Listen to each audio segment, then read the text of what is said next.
দিদি তুমি কি এখন স্কুলে পড়াচ্ছ, তাহলে কি তুমি রেলের জন্য পড়ছো? প্রাইভেট আর গভর্নমেন্টের মধ্যে কিন্তু বরাবরই একটা তফাৎ ছিল, আছে এবং থাকবে, যে এগুলো একেবারে প্রথম থেকে করতে যেও না। আমি কিন্তু সম্পূর্ণ প্রিপারেশন নিয়েছিলাম ইউটিউব থেকে, ইভেন আমি রেলের গ্রুপ ডির এক্সামটাও দিইনি। নমস্কার সকলকে, কেমন আছো তোমরা সবাই? আশা করি সকলে অনেক ভালো আছো। তিথি বিশ্বাস এসডিকে চ্যানেলের আরও নতুন আর একটি ভিডিওতে তোমাদের সবাইকে স্বাগত। তো বেশ কিছুদিন আগে আমি একটা শর্টস শেয়ার করে বলেছিলাম যে এই বইটা সম্পর্কে তোমাদের একটা রিভিউ দেবো। তো যারা নতুন ভাই বোন আছো, রেলের জন্য প্রিপারেশন নিচ্ছ, তাদের জন্য কোন বইটা কিভাবে পড়লে ভালো হবে এবং কোন বইটা ভালো, তো আমি যতদূর জানি ততটা তোমাদেরকে আমি তোমাদের সব কোয়েশ্চেনগুলোর উত্তর দেওয়ার আজকে চেষ্টা করব। তো চলো বেশি দেরি না করে ভিডিওটা শুরু করা যাক। তো এখানে তোমাদের বেশ কিছু কোয়েশ্চেন এসছে, আমি তোমাদের সব কোয়েশ্চেনগুলো এক এক করে রিড আউট করে নেব এবং তোমাদের প্রশ্নগুলোর যথাসম্ভব উত্তর দেওয়ার চেষ্টা করব। কয়েকজন আমাকে জিজ্ঞেস করেছিল যে এই বইটাতে 2026-এ আমি এক্সাম দিতে পারবো কিনা এই বইটা পড়ে। তো আমি এখানে বলবো যে এই বইটা আমি অর্ডার করেছিলাম 2024-25-এর এক্সাম দেওয়ার জন্য। তো 2016 থেকে 24 সাল পর্যন্ত যত কোয়েশ্চেন আছে, সেট 1, 2 সমস্ত কিছু প্রশ্নপত্র এখানে ছিল। তো এখানে 2025-এর কোয়েশ্চেন পেপারটা নেই। তো এইটা হচ্ছে আড্ডা 24/7-এর আরআরবি বন্দে ভারতের বই। তো বইয়ের প্রথমে তোমরা দেখতে পাচ্ছ রেলওয়ের যে কোনো এক্সাম, আরআরবি এনটিপিসি কিংবা রেলওয়ে আরপিএফ কনস্টেবল বা এএলপি যে কোনো এক্সামের গাইডেন্স কিন্তু এখান থেকে পেয়ে যাবে। এছাড়াও গ্রুপ ডির এক্সাম রয়েছে, প্রত্যেকটা এক্সামের কিন্তু পুরো সেট ধরে এখানে আছে। 2016 থেকে 22 সাল অবধি যতগুলো পরীক্ষা হয়েছে 6-7 বছরে, ঠিক প্রত্যেকটা পরীক্ষার কিন্তু সেট ধরে এখানে রয়েছে ফুল কোয়েশ্চেন পেপার। অর্থাৎ এখানে যদি 50টা কোয়েশ্চেন পেপারের সেট থাকলে তাহলে কিন্তু 100টা করে কোয়েশ্চেন হলে মোটমাট এখানে প্রায় 5000টা কোয়েশ্চেন আছে, আর সবটাই কিন্তু বাংলাতে এবং সমাধান সহ। এখানে জিকে জিএস এবং কারেন্ট অ্যাফেয়ার্সের পাশাপাশি কিন্তু রিজনিং এবং ম্যাথেরও সলিউশন খুব সুন্দরভাবে দেওয়া আছে।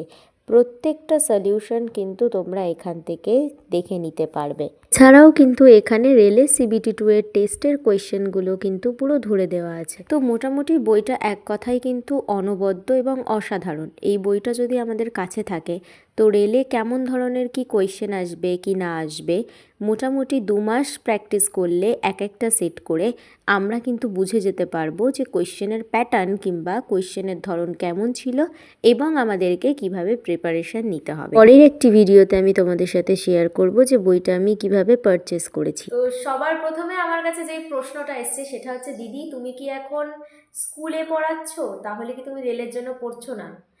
একদমই না। ছোটোবেলার থেকে যেহেতু আমার টিচার হওয়ার ইচ্ছা, তাই খুব আশা করে এসএলএসটি এক্সামটা দিয়েছিলাম, কিন্তু ওয়েস্ট বেঙ্গলের যা অবস্থা তাতে অ্যাকচুয়ালি টিচারদের কোনো সম্মানই নেই সেখানে। টিচারদের রিক্রুটমেন্ট তো অনেক দূরের কথা। তো বলে নিই যে আমি স্কুলে পড়াচ্ছি, এটা একদমই ঠিক। স্কুলের চাকরিটা আমার ছোটোবেলার খুব পছন্দের একটা কাজ, সেই জন্য আমি একটা প্রাইভেট স্কুলে জব করছি।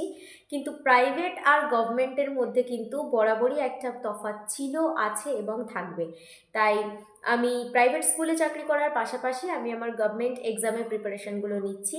তো রেলওয়ে এনটিপিসির জন্য আমি প্রিপারেশান নিয়েছিলাম গত বছর, কিন্তু এই বছর যেহেতু আমি স্কুলে জয়েন করেছি তাই একটু প্রেশার রয়েছে, সেই জন্য এই বছরে রেলের পরীক্ষাটা আমি দিচ্ছি না।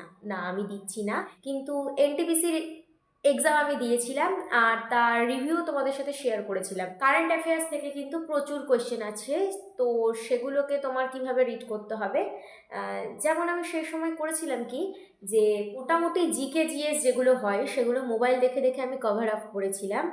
আর কারেন্ট অ্যাফেয়ার্সগুলো কি পরীক্ষার 1-2 মাস আগের থেকে পড়া শুরু করেছিলাম।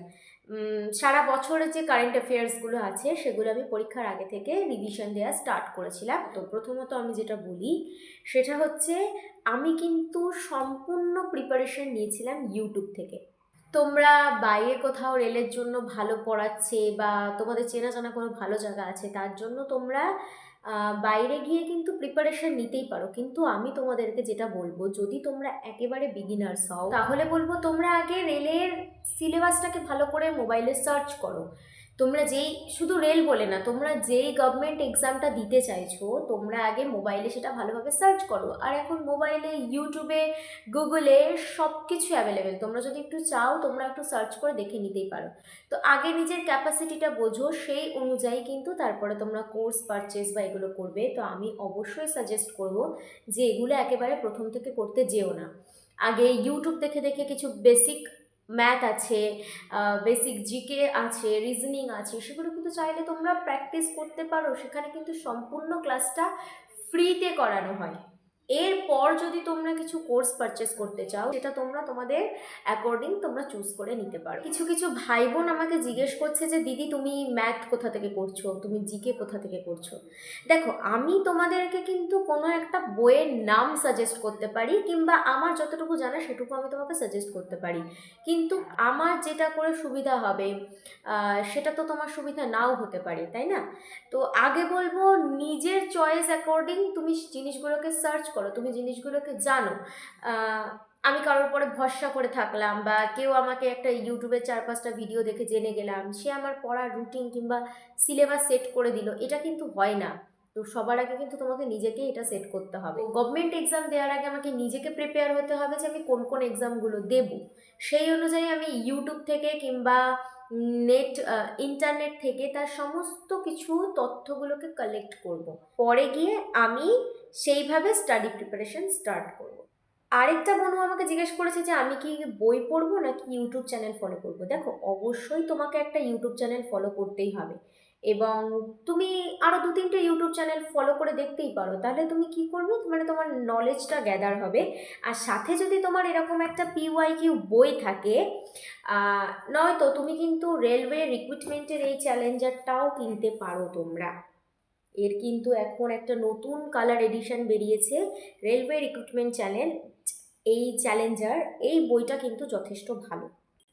এছাড়াও কেউ যদি SSCর কভার আপ কোনো বই নিতে চাও তাহলেও কিন্তু তোমরা এই বইটা থেকে পড়তেই পারো। দেখো, আমার আগের ভিডিওতে আমি এই বইটা নিয়ে কিন্তু তোমাদের সাথে অনেক ভিডিওই শেয়ার করেছি।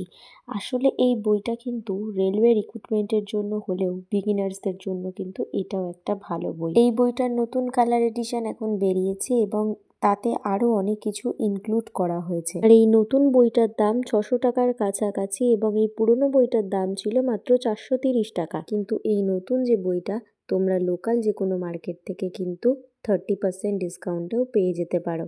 এই বইটাতেও কিন্তু সব কিছু বাংলাতে আছে, এবং এটা জেনারেল অ্যাওয়ারনেসের জন্য কিন্তু খুব সুন্দরভাবে পার্ট পার্ট করে সমস্ত কিছু দেওয়া রয়েছে।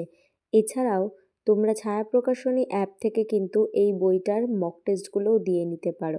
এরপর আমাকে জিজ্ঞেস করা হয়েছে যে জিকে বা জেনারেল স্টাডিজের জন্য কোন বইটা নিতে পারি। দেখো, জিকে বা জেনারেল স্টাডিজের জন্য পিনাকেলের একটা জেনারেল স্টাডিজের বই আছে। আর শুধু পিনাকেল জেনারেল স্টাডি না, এখানে রেলের জন্যও নানান বই আছে, রিজনিং আছে। তো পিনাকেলের জেনারেল স্টাডিজ বুকটা কিন্তু ভালো, কারণ আমি এই বইটা দেখেছি, এই বইটা মোটামুটি আমার ভালো লেগেছে।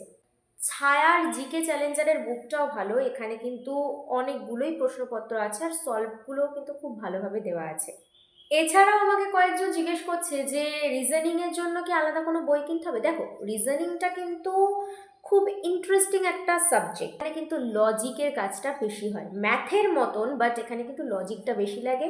আর এটা কিন্তু খুব ইন্টারেস্টিং একটা সাবজেক্ট। রিজনিংটা কিন্তু আমি ইউটিউবেই ফ্রি কোর্সে অনেক কিছু দেওয়া আছে। আমি কিন্তু রিজনিংটা পুরো 33 চ্যাপ্টার্স ফর রেলওয়ে NTPC, আমি কিন্তু সেটা একেবারে ইউটিউব থেকেই কমপ্লিট করেছি। তাও যদি তোমাদের মনে হয় যে একটা রিজনিংয়ের বুক দরকার, তাহলে কিন্তু তোমরা ছায়ার সুবির দাসের রিজনিংয়ের বুকটাও নিতে পারো। আর ম্যাথ প্রিপারেশনের জন্য বিগিনার্সদের জন্য অনেক ভালো হবে তোমরা যদি সুবির দাসের বইটা নাও। এছাড়াও কিরণ পাবলিকেশনস আছে, এখান থেকে তোমরা জিকে জিএসও পড়তে পারো। কিন্তু সুবীর দাসের কিন্তু ম্যাথ বুকটা আমার কিন্তু মোটামুটি বেশ বিগিনার্সদের জন্য ভালোই লেগেছে। RRB NTPCর যে বুকটা ওটা বিগিনার্সদের জন্য ভালো। ওখানে এক্সপ্লেনেশনগুলো, সলিউশনগুলো খুব ভালোভাবে দেওয়া, কিন্তু কি বলতো, একটু স্টেপ জাম্প আছে। তো তোমরা বেসিক থেকে শেখার জন্য যদি কোনো ম্যাথ বুকের খোঁজ করো তাহলে কিন্তু সুবীর দাসের বইটা কিন্তু ভালো হবে। ঠিক আছে? আর এছাড়াও তোমরা যদি 5 থেকে 10 পর্যন্ত ম্যাথের যে সিলেবাস রয়েছে না ওয়েস্ট বেঙ্গল বোর্ডের, সেগুলোকে যদি ভালো করে প্রিপারেশন নাও না, তো দেখবে যে এনটিপিসিতে ম্যাথ কিন্তু ওরকমই আছে। আমি এনটিপিসি দিতে গিয়ে কিন্তু এটা খেয়াল করেছি যে ম্যাথগুলো কিন্তু খুব একটা কঠিন হয় না। সব থেকে বেশি কঠিন লাগে হচ্ছে টাইমের মধ্যে কমপ্লিট করা। কোয়েশ্চেন সোজা থাকলেও কিন্তু 100টা কোয়েশ্চেন 90 মিনিটের মধ্যে কমপ্লিট করাটা একটু টাফ, যদি কিনা প্র্যাকটিস না করা হয়। আর যেই সমস্যাটা কিন্তু আমাকে অবশ্যই ফেস করতে হয়েছিল, আমি প্রিপারেশন ভালোভাবে নিয়েছিলাম, কোয়েশ্চেন কমনও পেয়েছিলাম, কিন্তু শেষকালে গিয়ে দেখতে পাচ্ছি টাইমে শর্ট হয়েছে। ছোটোবেলা থেকেও আমার খুব সমস্যাটা হতো যে টাইমের মধ্যে কমপ্লিট না করতে পারা, তো এটা কিন্তু সবার আগে চ্যালেঞ্জ নিয়ে কমপ্লিট করতে হবে। তো আমার মতন যারা একটু টাইমের মধ্যে কমপ্লিট করতে সমস্যা আছে যাদের, তো তাদেরকে বলবো অবশ্যই সেই টাইম ম্যানেজমেন্টটা কিন্তু প্র্যাকটিস করতেই হবে। হচ্ছে এক একটা প্রশ্নের ভুলের জন্য 1/3 মার্ক কাটা যাবে। তো আমি এখানে মোটামুটি তোমাদের সমস্ত প্রশ্নের উত্তর দেওয়ার চেষ্টা করেছি। এরপরেও যদি তোমাদের কিছু বিষয় নিয়ে কোয়ারিজ থাকে, তোমরা অবশ্যই আমাকে কমেন্ট সেকশানে জানাতে পারো। আমি কিন্তু চেষ্টা করি তোমাদের কমেন্টের উত্তর কিন্তু সবসময় দেওয়ার। আর ভিডিওটা যদি কোনোভাবে তোমাদের হেল্প হয়ে থাকে তাহলে প্লিজ একটা লাইক, শেয়ার আর সাবস্ক্রাইব করে পাশে থেকো। খুব ভালো থেকো তোমরা সকলে।